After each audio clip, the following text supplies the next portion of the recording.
La parole est à monsieur Stéphane Baudu. Merci, Monsieur le Président. Ma question s'adresse à Madame Muriel Pénicaud, ministre du Travail. Madame la ministre, la loi pour la liberté de choisir son avenir professionnel a su redonner un élan indispensable à la formation par la voie de l'apprentissage. Les entreprises ont été déchargées des formalités d'enregistrement et de financement qui seront confiées dès le 1er janvier 2020 aux opérateurs de compétences. Les apprentis voient également leur embauche simplifiée. L'entrée en apprentissage est possible tout au long de l'année. La durée minimale des contrats est abaissée à 6 mois. Et l'entrée en apprentissage est possible jusqu'à 29 ans. La création des CFA est elle aussi facilitée.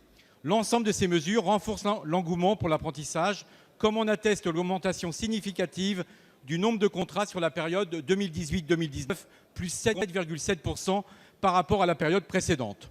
Les CFA, les artisans et le réseau des chambres des métiers qui les accompagnent se réjouissent de ce mouvement qui tend à s'amplifier alors que les nouvelles modalités de fonctionnement doivent entrer pleinement en vigueur au 1er janvier 2020.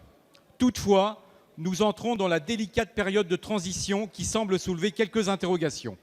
En effet, près de 75 000 nouveaux contrats devraient être signés à la rentrée 2019 et se pose d'ores et déjà la question des modalités de leur financement. Il semble en effet qu'ils ne puissent pas encore bénéficier des coûts forfaitaires, dits coûts contrats, mis en place par les branches professionnelles à compter du 1er janvier 2020 prochain. Dès lors, s'appliqueraient les seuls coûts préfectoraux, lesquels ne seront plus complétés par les abondements des régions dès la fin de cette année. De nombreux centres de formation des apprentis pourraient se trouver en difficulté pour équilibrer leur budget. Madame la ministre, face à ces inquiétudes, pouvez-vous nous préciser les intentions du gouvernement quant au calendrier de mise en œuvre de la nouvelle mécanique de financement de l'apprentissage? Et comment la bascule entre la rentrée scolaire 2019 et l'application des nouveaux contrats en janvier 2020 pourrait-elle s'effectuer sans mettre à mal la belle dynamique de l'apprentissage en France? Merci, chers collègues. La parole est à madame Muriel Pénicaud, ministre du Travail.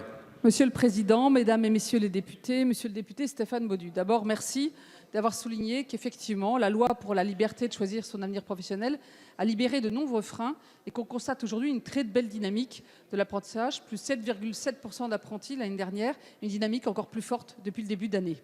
Vous m'interrogez plus précisément sur l'année de transition et notamment du point de vue des chambres de métiers qui représentent un tiers des apprentis en France et donc qui sont essentiels dans le dispositif. D'abord, je me réjouis de la demande des chambres des métiers.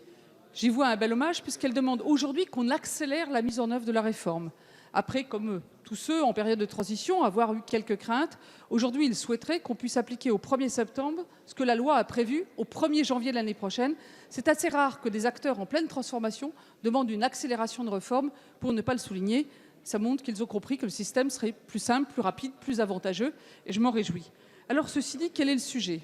Deux choses. La première, je voudrais rappeler que les chambres de métiers vont pouvoir, dès le mois de septembre, dès cette année, bénéficier du nouveau système de financement, c'est-à-dire les coûts contrats dont vous parlez, pour tout contrat qui est signé au-delà de la convention régionale avec les conseils régionaux. C'est-à-dire tout nouveau CFA, toute nouvelle section ou tout nouveau contrat au-delà du montant qui avait été financé par la région. Ensuite, la question qui se pose et qui justifie l'inquiétude légitime des chambres de métiers sur lesquelles nous avons à travailler, c'est que les régions, en 2019, bénéficient du plus haut niveau de taxe d'apprentissage qui n'a jamais existé, puisque c'est une ressource dynamique. Et néanmoins, on constate que certaines régions envisagent de diminuer les ressources pour la rentrée, considérant que l'année prochaine, ça n'est plus de leur charge. Pourtant, cette année, ils ont le montant entier et même supérieur aux années précédentes. Nous allons revoir ça avec les régions et les CFA. Il n'est pas question, évidemment, de laisser endommager une réforme qui marche. Les chambres des métiers, les jeunes et les entreprises attendent que les régions aient le sens de l'intérêt général sur ce sujet aussi. Merci, madame la ministre.